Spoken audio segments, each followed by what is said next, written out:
Assalamualaikum warahmatullahi wabarakatuh. Hai teman-teman semuanya, apa kabarnya nih? Alhamdulillah sehat semuanya ya. Nah, pada video kali ini kita akan sama-sama mempelajari topik tokoh dan penemuan yang ada pada muatan pelajaran IPS di tema 3 kelas 6. Nah, kita akan sama-sama membahas tentang bagaimana perubahan sosial budaya dalam rangka modernisasi bangsa Indonesia. Oke, sebelum kita masuk ke inti pembelajaran, Miss Imas akan menyampaikan tujuan pembelajaran kita kali ini, yaitu diharapkan teman-teman mampu menganalisis perubahan sosial budaya dalam rangka modernisasi bangsa Indonesia dengan tepat. Oke, baiklah, ini adalah beberapa materi yang akan kita pelajari dalam video kali ini. Yang pertama yaitu pengertian modernisasi, lalu pengaruh listrik, lampu, televisi, komputer, radio, jam, lalu yang terakhir itu pengaruh alat transportasi. Nah, teman-teman di sini sebelumnya sudah tahu belum ya modernisasi itu apa? Oke. Modernisasi adalah suatu proses transformasi atau perubahan ke arah yang lebih maju atau meningkat di berbagai aspek dalam kehidupan masyarakat. Selain itu, modernisasi juga dapat diartikan sebagai perubahan dari masyarakat tradisional menuju masyarakat yang lebih modern atau maju. Nah, faktor utama penyebab modernisasi adalah berkembang pesatnya iptek atau ilmu pengetahuan dan teknologi dalam masyarakat. Modernisasi yang terjadi dalam kehidupan masyarakat salah satunya karena adanya pengaruh dari perkembangan listrik. Nah, teman-teman, ini adalah penemu arus listrik, namanya Michael Faraday. Karena beliau menemukan arus listrik, akhirnya beliau mendapat julukan Bapak Listrik. Michael Faraday ini lahir pada tahun 1791 di Newington, Inggris. Pada tahun 1821, Michael Faraday menciptakan motor listrik pertama di dunia, yaitu sebuah rangkaian pertama yang memakai aliran listrik sebagai sumber penggerak benda. Selanjutnya, pada tahun 1831, beliau menyempurnakan ciptaannya dengan mengemukakan teori tentang pengaruh elektromagnetik yang kemudian disebut dengan hukum Faraday. Penemuannya ini menjadi dasar pengembangan kelistrikan di era modern seperti sekarang.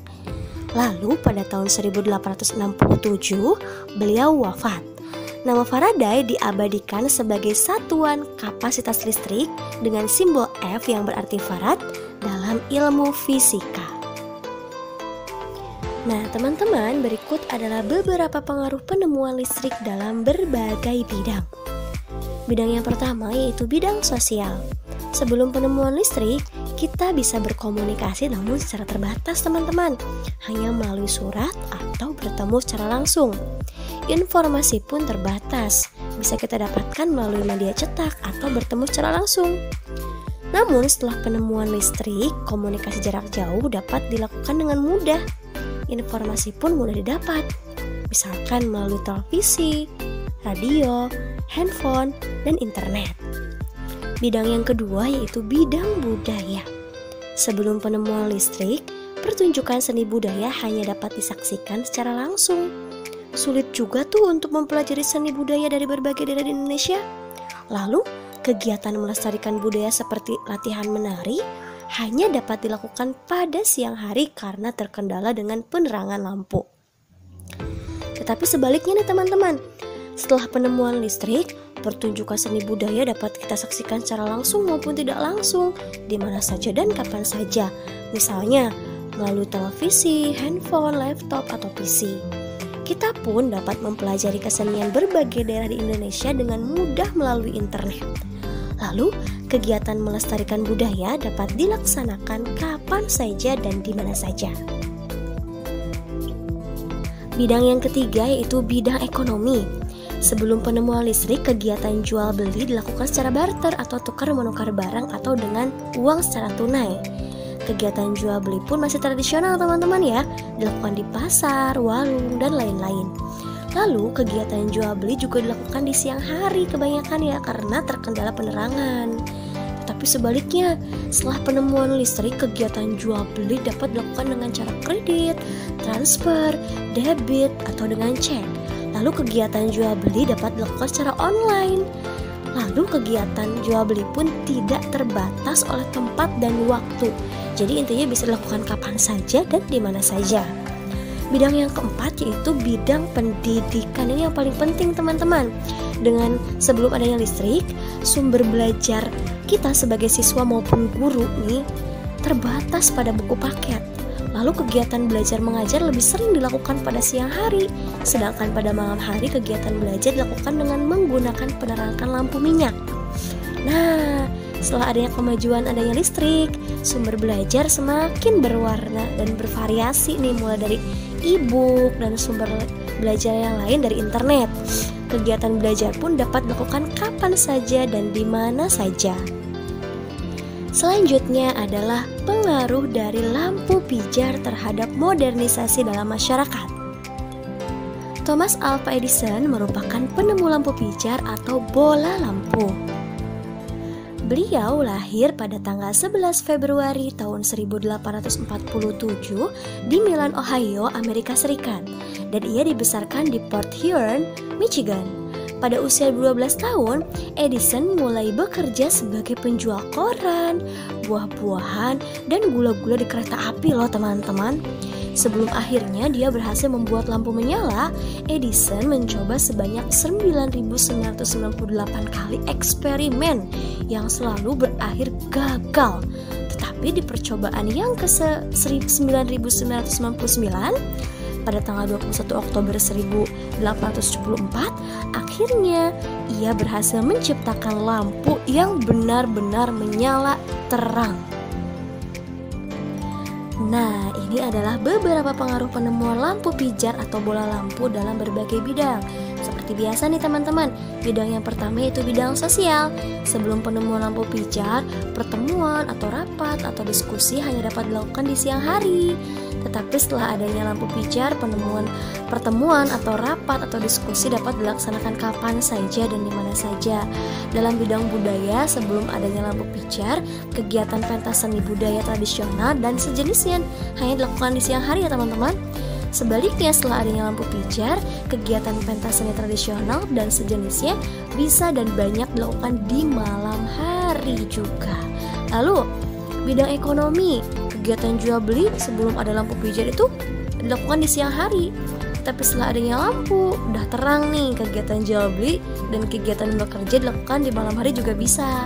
Nah, yang terakhir di bidang pendidikan, sebelum adanya lampu atau bola lampu ini, kegiatan belajar lebih sering dilakukan pada siang hari.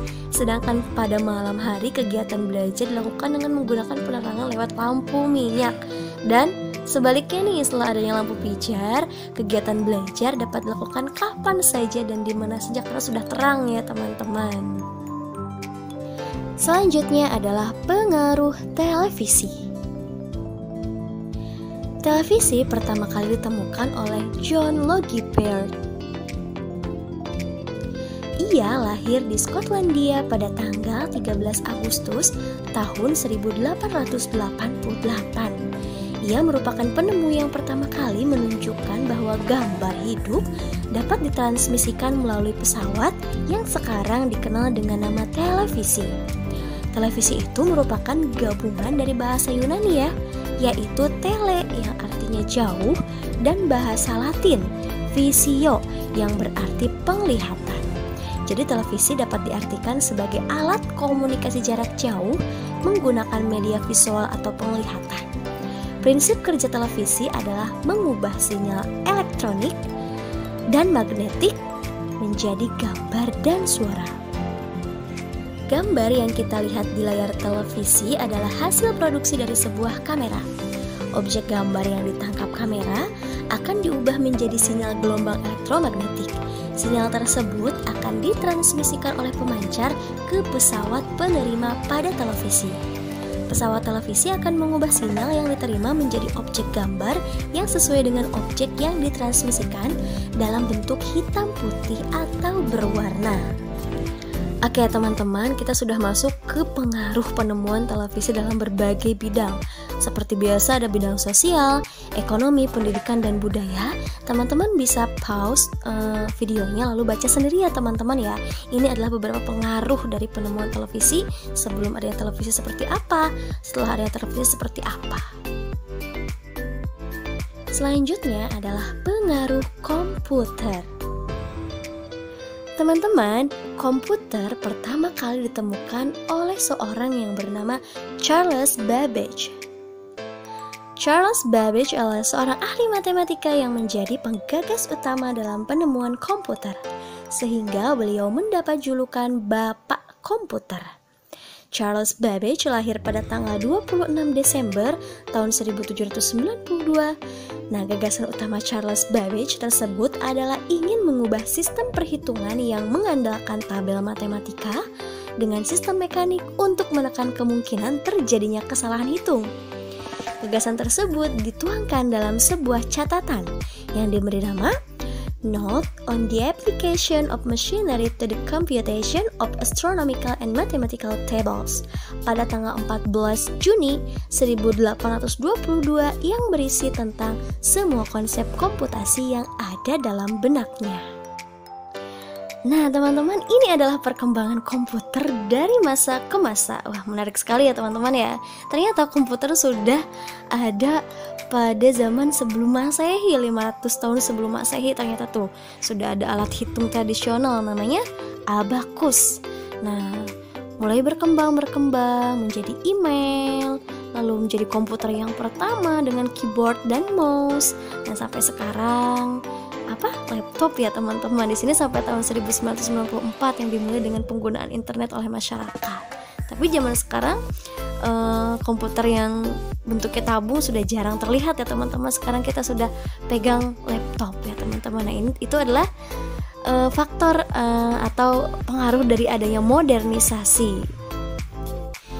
Ini juga beberapa pengaruh dari penemuan komputer dalam berbagai bidang.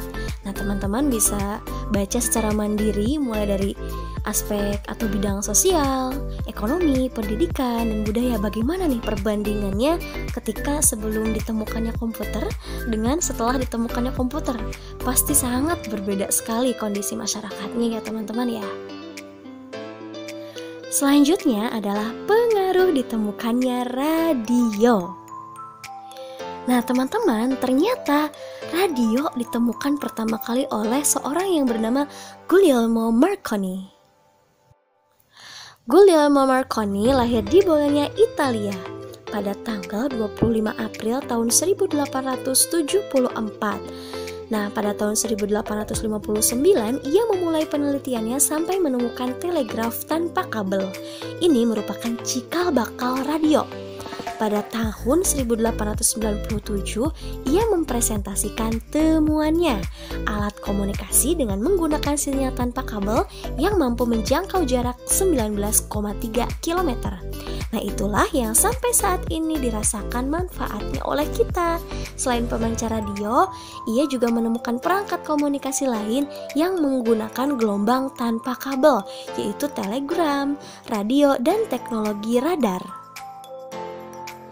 Ini adalah pengaruh penemuan radio. Sebelum adanya radio, pengiriman informasi membutuhkan kabel sehingga terbatas oleh jarak nih teman-teman.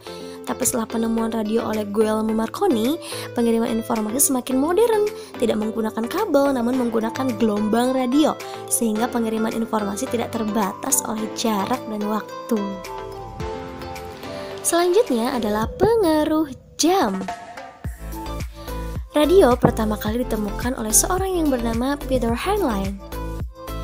Siapa sangka nih teman-teman, ternyata penemu jam adalah seorang reparasi dan tukang kunci di sebuah perusahaan barang antik yang berkembang di Nuremberg, Jerman. Ia bernama Peter Heinlein, laki-laki kelahiran tahun 1485 dan besar di Nuremberg, Jerman. Pada tahun 1505, Heinlein membuat arloji pertama bernama Watch 1505, sebuah pemander berlapis emas. Lalu pada tahun 1509 ia menjadi master di Serikat Tukang Kunci Kota Nuremberg. Kemudian hal tersebut membuat Henlein dikenal sebagai pembuat jam kuningan hias portable dengan tenaga pegas yang sangat langka dan mahal. Pada tahun 1541, ilmuwan ini berhasil membuat jam tangan dari kuningan sehingga Peter Henlein terkenal dengan sebutan Bapak Jam Modern. Nah, ini adalah beberapa pengaruh ditemukannya jam. Sebelum penemuan jam, penentuan waktu masih konvensional nih teman-teman, melalui perkiraan posisi matahari sehingga belum akurat dan terkendala cuaca. Tetapi setelah penemuan jam, waktu dapat diukur dengan akurat. Jam, khususnya jam tangan ya, lebih praktis dan fleksibel karena dapat dibawa dengan mudah. Lalu jam terus dikembangkan sampai sekarang. Bahkan jam tangan telah menjadi barang mewah yang bernilai tinggi. Selanjutnya adalah pengaruh alat transportasi. Di bidang transportasi, ada beberapa penemuan yang mempengaruhi modernisasi di masyarakat. Yang pertama, penemuan roda atau ban. Yang kedua, penemuan mesin uap. Dan yang ketiga, penemuan mesin diesel. Oke, teman-teman, ini adalah ilustrasi dari sejarah perkembangan roda yang awalnya dari kayu gelondongan menjadi seperti pemintal, begitu kan, seperti pemintal kain, lalu berkembang sampai sekarang menjadi ban-ban yang berisi udara.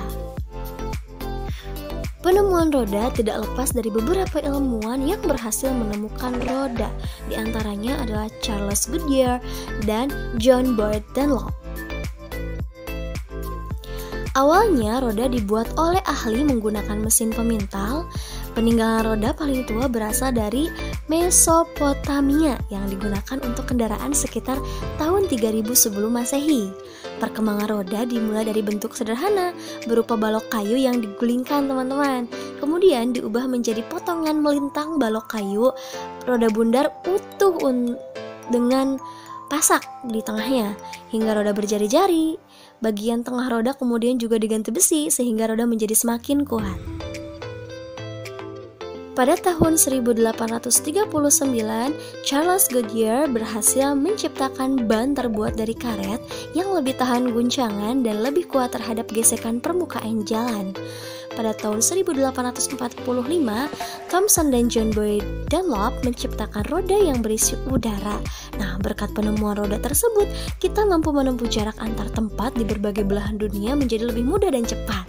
Di bidang ekonomi pun, perindustrian barang perdagangan menjadi lebih cepat dan mudah. Nah, berikut adalah sejarah perkembangan mesin uap. Tahu nggak nih teman-teman, mesin uap itu apa ya? Betul sekali, mesin uap adalah mesin yang menggunakan energi panas dalam uap air dan mengubahnya menjadi energi mekanis.